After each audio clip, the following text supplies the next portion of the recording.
Hey guys, welcome back to my channel. If you are a returning viewer, hey. If you are finding my video for the first time by way of this video, welcome. I have been doing a series here where I've been sharing how I married a man that I had no business marrying because all the signs were there, the red flags were blaring, and I even had a dream that told me not to accept his proposal. So go check out that video so you can get more insight on that story. And so I've been sharing my experiences in that marriage and what that looked like after marrying a man that I had no business marrying. Baby, it was not good. It was not a good experience at all. It was a 0 out of 10, would not recommend. Do not ignore the blaring red flags and warning signs that you are not supposed to be with somebody because you will pay. You will suffer. You will suffer. And more importantly, I went through things in that marriage that I was never supposed to go through, had I took heed to what I was feeling, what I was seeing, and I just walked away. Sometimes we put ourselves through things that we were never meant to go through. And that's essentially what I did. And so I'm sharing because I want to warn other people, and hopefully somebody, at least one person, will learn from my mistakes. And, maybe they'll watch my video, they'll hear something, they'll resonate with something I said that I noticed, and they will remove themselves from a situation that is not meant for them.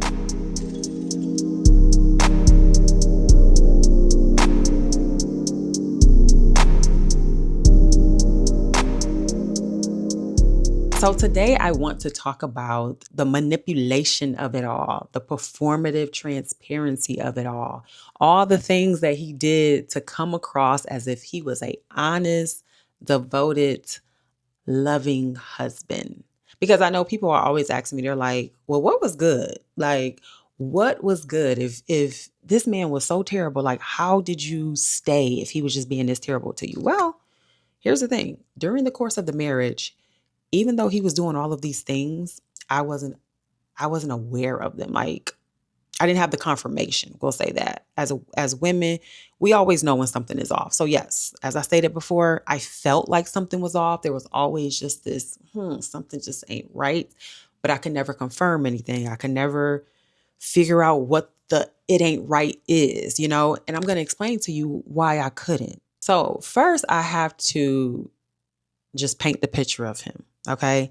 Because even though I've giving you guys examples of the horrible things he's done, he outwardly does not appear to people as this terrible person. Outwardly to people, people see him as the good guy. He's one of those. He's one of those where it's like, oh, he's a great guy. He's a hard worker. He loves his family. He takes care of his family. They just seen he presented himself in this way where it was just like he was a loving, devoted husband. And so what he would do in the marriage to support his persona of being this devoted, loving husband is he would provide evidence that supported a false narrative that he was being honest and transparent. And we're going to talk about what those things look like. There was 4 things that specifically I want to address here today. And I'm going to give you examples of each one. So the first one, there was a lot of performative transparency. It was all strategic. It was all performative. It wasn't genuine. And what that looked like, for example, he was always telling me his whereabouts. He was always checking in, always telling me every move he made. Every time he made a move, he would let me know.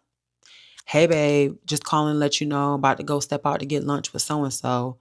Hey, babe, we just finished lunch, about to head back to the office. Hey, babe, I'm about to go got to go pick up this delivery, or I got to go deliver this vehicle, or I got to go. It was always like that. When he left the house in the morning for work, he would send me a text as soon as he got to work. Hey, babe, just made it to work, about to get busy on the da-da-da-da-da. And throughout his day, he would constantly check in if he was leaving or doing anything. And this was normal for us. Okay, so performative transparency. Even when he would leave, we coming home. Hey, on the way home, you need me to pick up something? He was always checking in. So this was not a marriage where I was always wondering, like, oh my God, I haven't heard from him. I don't know where my husband is. No, there was never a time, you guys, where I couldn't call him and he picked up the phone. And I know that sounds crazy because he was cheating so much, but I promise you, he has, if he didn't answer the phone, he was calling me back within minutes. There has never been a time where I could not locate this man or get in contact with him. If I call him and he don't answer, he was always calling me back within a couple of minutes. Always. I don't think I've ever waited more than 5 minutes for a call back from him. Okay. So between the whole making sure he's constantly updating me on his whereabouts, if I contact him, he's on the phone. Again, that brings you reassurance as a woman, right? So you feel like, okay, he's always telling me where he is. But the checking in and being extremely transparent about his whereabouts and things like that, that was just a part of his strategy. That was his way of showing I'm transparent. I'm always telling you where I am. Because the reality is that he never told me, hey, I'm about to go over so and so house and go have sex with her. You know what I'm saying? But because he did it enough, he did it so much to where the moments where he was cheating, he wasn't telling me about that move. Because the moves before the cheating during that day and the moves after the cheating, he was filling me in with his whereabouts. And so when I need to go step out and be sneaky, she's not going to notice that I'm not sharing with her that I'm stepping out, because all day, I've spent all day checking in with her for this very moment right here. So now that I don't have to, you get what I'm saying? And this is how it was. So in hindsight, I realized like, oh, he would spend, let's just say, all day checking in with me, checking in. So let me break it down. If he had a plan to meet up with somebody at 4 o'clock, he would make sure that from the time he left the house all the way up until 3:30, he was checking in with me. He was checking in with me. Hey, babe, you good? Hey, babe, how's Milan? Is Milan okay? How's your day going? Oh, okay, I'm just doing it. He would do that all day up until it was time for him to do what he needed to do. So by the time he's dipping off to go be a scumbag, I wouldn't even notice because I've been talking to him off and on all day. He's been checking in all day. He's been being transparent all day long. And he was doing it for that very moment, to build up to that moment so I could disappear for an hour and she won't notice. And then within an hour or so, he's back checking in. He's back checking in. So you don't even notice that. Look, you don't even notice it. And it brings a false sense of reassurance to you that you have a transparent person, okay? And this is how this was for years. And this is how he was able to be a cheater, because I mentioned before that most of his cheating happened during his work hours. Actually, all of it. All of it happened during his work hours. He was not actively going out on dates with these women, or he wasn't the type of man that was disappearing on the weekends on his day. No. He was always home with me on his days off all day long. We were together. He would come home if the drive from work was 20 minutes. When he said I'm leaving work, he will be home within 20 minutes. If in the morning it took him 35 minutes to get to work with traffic, by the time he texted me and I checked his location, he was at work within 35 minutes. So it was the stuff he was doing in the middle of work. Like I said, he would build up all of this transparency all day long so that when he needed to dip off for an hour, I wouldn't even notice it because he's been checking in all day. So performative transparency to bring reassurance and to make you feel safe. Trust laundering. Oof, this was the biggest one because people have always asked, like, did you find out he was cheating in his phone? Did you see emails? Like, how did you find out? And a lot of times, we always have this thing where it's like, oh, if we can only get in that phone, if we can only get in that phone. Y'all, I had access to his phone. We didn't have a situation where phones was being hidden. He wasn't turning his phone over on face down. We had each other's passwords. I would be on his phone. If I needed to go into his phone for anything, I would just pick it up. He never flinched. He wasn't weird about me having his phone, being in his phone. He would hand me his phone and tell me, oh, do stuff. Trust laundering.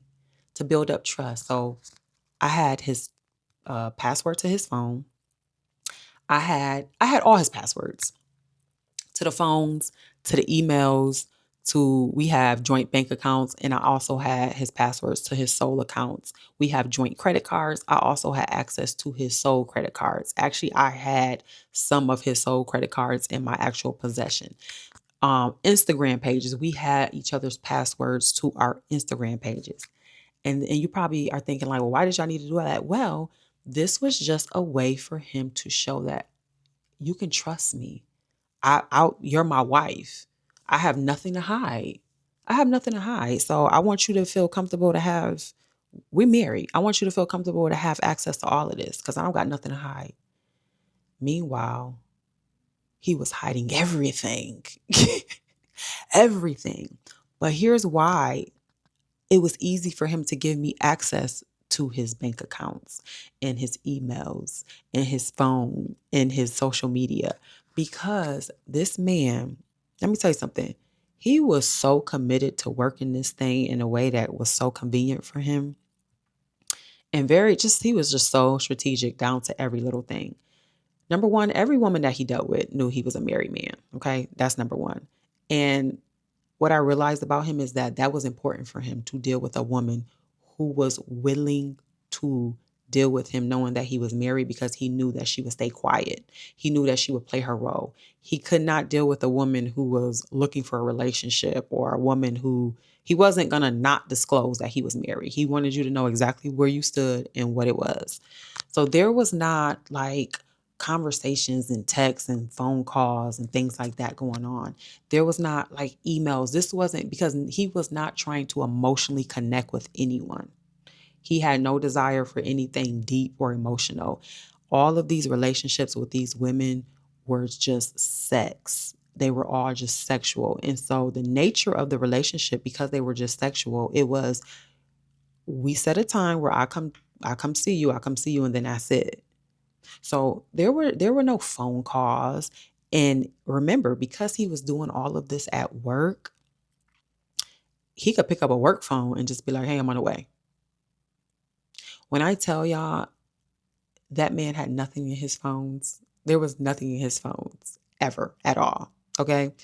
He had no phone conversations with them. There was no photos and video. Like it wasn't that type of cheating. It was very, very, he had it very, organized, extremely organized and extremely strict to the point where because he did not want anything to come back to him. He wanted to be able to be home and be at peace.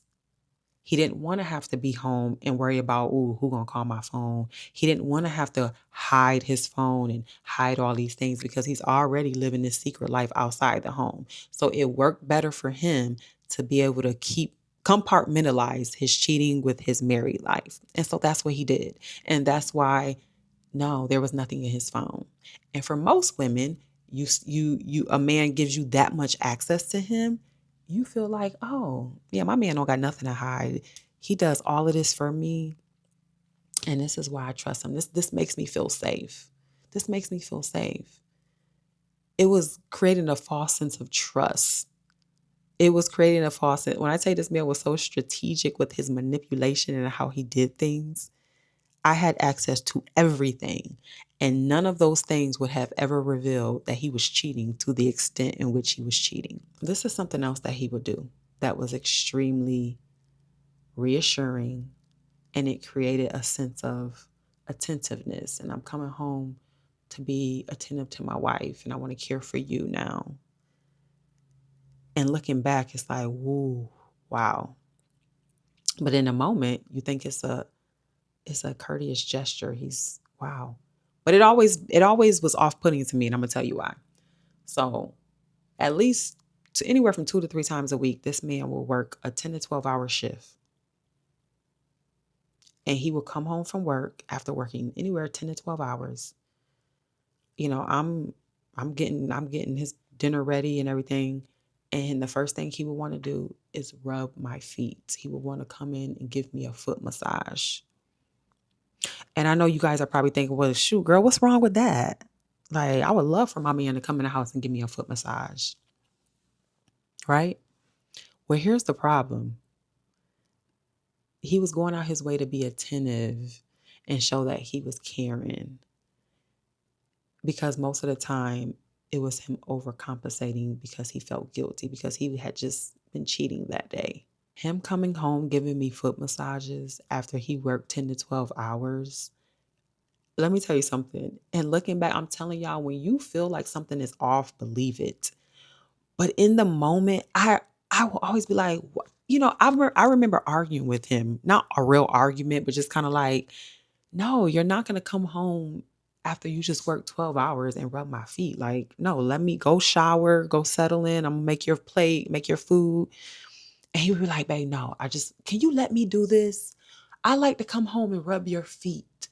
I like to come home and rub your feet. Why won't you just let me do this? I mean, I could see that the man was tired. A lot of the times I didn't even like the idea of him coming straight in the door after working a long day and rubbing my feet. It just felt wrong.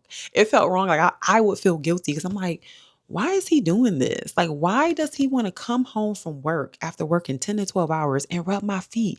And he would be so adamant.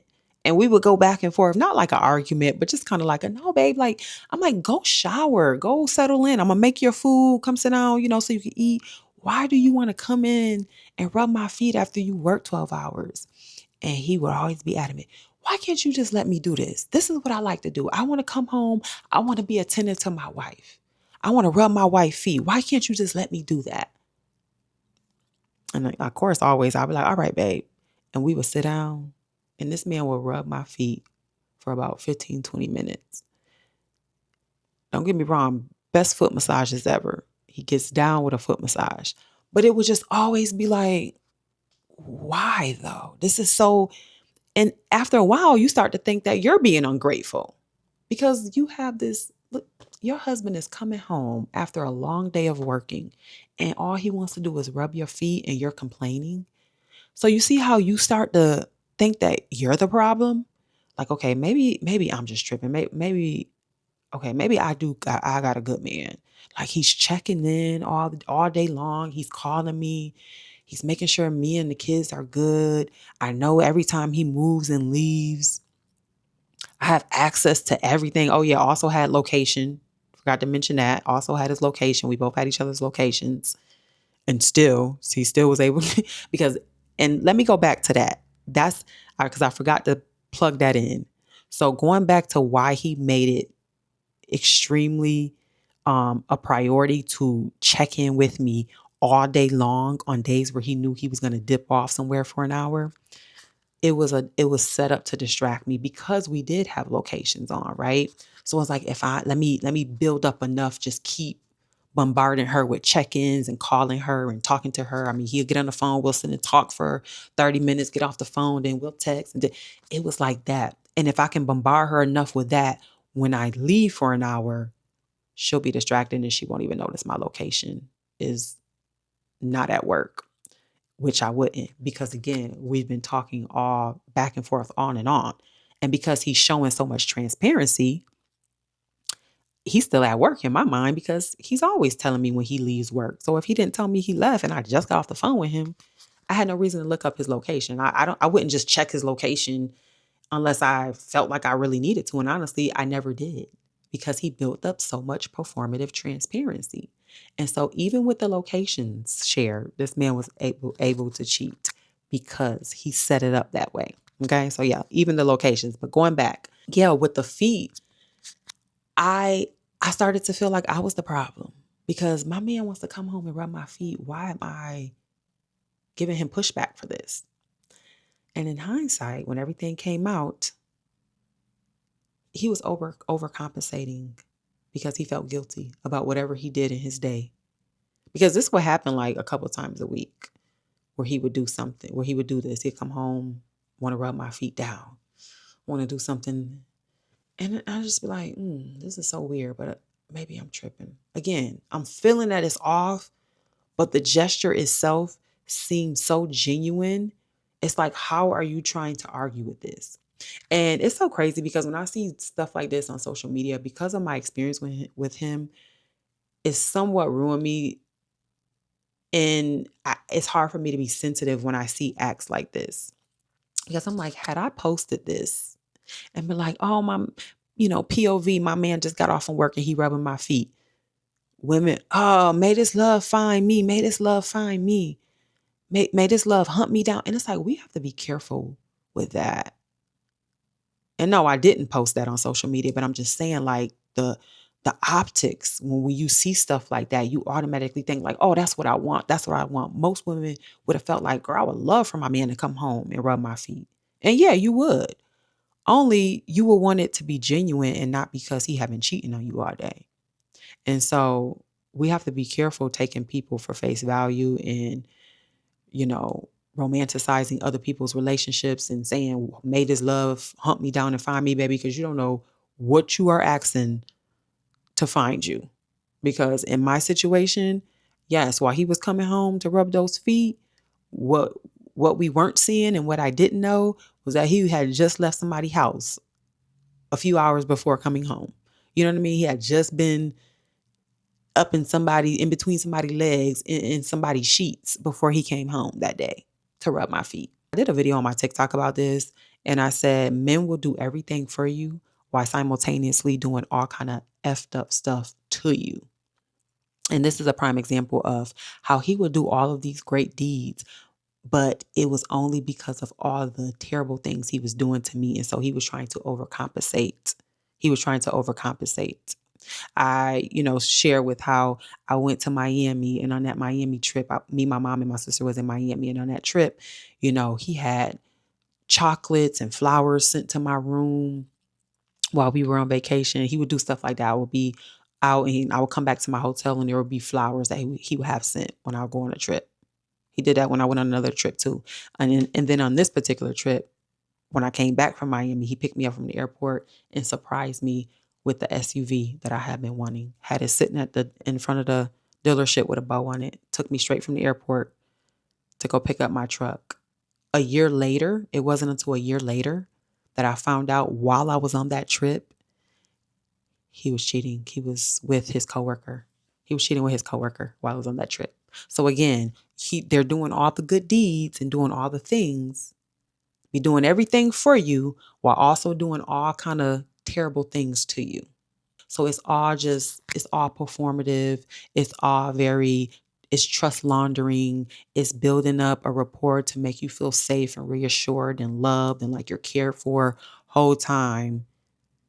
They dogging you out. And lastly, the constant false reassurance. The false reassurance, y'all, that we're good. So I talked about how for years I knew something was off, but I could never prove it. Because let me tell you something. When you're in a marriage or a relationship in general, there's no way you are with somebody who is constantly cheating on you and you don't feel something is off. Even if you can't prove it, you feel it. You feel it and you sense it. Okay. And so, no, this man was not just cheating like this for this long and I didn't feel or sense something. I absolutely felt it. I absolutely sensed it. I just couldn't prove it. Couldn't prove it. Again, there was nothing in his phones. There was nothing on emails. He was building up transparency with constantly checking in and telling me his whereabouts. We were constantly on the phone, constant. I had access to credit cards. He wasn't buying them anything. He wasn't taking them out and spending money. It wasn't like that. So it was like I couldn't find it anywhere, but I knew it was off. I knew it was something. And I was like, it's just a matter of time. I'm going to figure this out, but I know it's something. But with that being said, throughout the years, I would definitely come to him and I would like, listen, I just feel like something is off. Because again, I had nothing else to go off of, but just to ask. So there would be moments where I would ask a couple times a year, actually, maybe a few times a year, but I would just be like, I'm gonna just ask, what's going on? I feel like something's going on. And this man would say with the most conviction, with his full chest, look me dead in my face like this, dead in my eyes. And he would like, baby, I know we've been going through things. I know, we've been having our little differences in the marriage, but I can promise you one thing we are not dealing with and we will never have to deal with in this marriage is infidelity. Infidelity is not a thing for us, baby. Yes, marriages go through stuff, and we have some things we got to work out, and we're going to get there. We're going to be fine. But infidelity is not a thing. That's how that man, just like that, would look me dead in my eyes, very matter of fact, with his whole chest, 10 toes down, in all the conviction, and say all of that to me while carrying on multiple relationships with multiple women. Infidelity is not a thing. That's actually scary. Every time I think about it, it literally gives me chills because it's scary, because I could literally hear and see him saying that. And now having all the proof of what he was doing, it's scary. And what I realize is he lied like that about everything. But at the time, I don't know that he's I don't know. I'm not a doctor. I don't know if he's a pathological or habitual. What is the other one? Is what pathological, habitual, or whatever. All the liars. I don't know which which category he falls under, but he lies really bad and a lot. And you have to, when you're living this type of life, when you're living double and triple and quadruple lives, you have to be not only a liar, you have to be a manipulator, you have to be a whole lot of things. So he was an extreme liar. And I found out that every time he would speak to me, it was with that type of conviction. It would be dead in my eyes. He wasn't a liar where he couldn't look me in my face. Oh no. He will look you dead in your eyes and tell you a bold-faced lie. And he did this all the time. And in that moment, because he was so in my face with it and matter of fact, I believed it. And again, it starts to make you question yourself. Like maybe I'm tripping. Okay, maybe I'm overthinking. Because again, remember, I'm feeling this. I feel like something's off heavily. Like I know it, I feel it, but I can't prove it. There's no evidence of it. I have access to everything. He's been transparent. He's showing trust. He's giving me all. I have access to his social medias. So it makes you think that maybe you're the problem. Maybe you're just being insecure. At this point, I got a 1-year-old. I'm still dealing with postpartum. So I'm thinking that, okay, maybe I'm really just tripping. Maybe this is in my head. Because they're doing all the things to reassure you and make you feel safe. I'm showing you everything. I'm giving you everything. You know everything. I check in with you all the time. And he was checking in all the time, all day long up until that hour. But I didn't notice the hour because he checked in all day up until and then immediately after. So you don't notice. It's like, okay, I haven't talked to him in an hour. It's not a big deal. He's at work. I've been talking to him all day. He's been checking in all day. And so when this man would look me in my face and say, infidelity is not an issue, babe. That would never be an issue for us. I remember just feeling a sense of relief in that moment. Like, okay, because it brought reassurance. It brought reassurance. And I needed the reassurance because I kept feeling like something was off. And he would reassure me with a bold-faced lie. He did all of those things to show that, look, I'm a transparent husband. I'm an attentive husband. I come home and rub your feet. I'm a husband that always keeps you informed. I do all the things. If I go on a vacation, you get flowers sent to your room. You're on vacation and I have an arrangement of flowers sent to your room. So for everybody who's like, well, what did he do? This is how he was able to mask who he really was until he wasn't. So drop down in the comments and let me know if you have ever experienced that level of manipulation and performative transparency. Let me know what your thoughts are. And I will see you guys next time. Bye.